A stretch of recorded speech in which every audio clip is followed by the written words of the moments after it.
How to redeem the Monopoly code to McDonald's application. Hey guys, welcome back to the channel.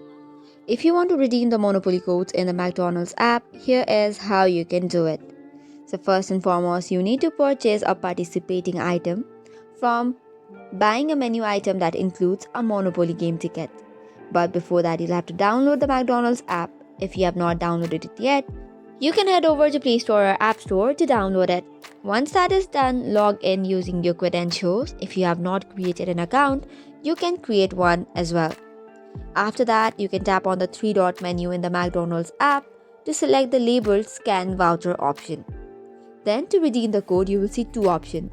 First is Scan, which is using your phone's camera to scan the Monopoly ticket. Second is Enter Code. For this, you have to manually type in the code from the Monopoly ticket. If you do not see the Scan Voucher option, update your McDonald's app to the latest version and it should be available.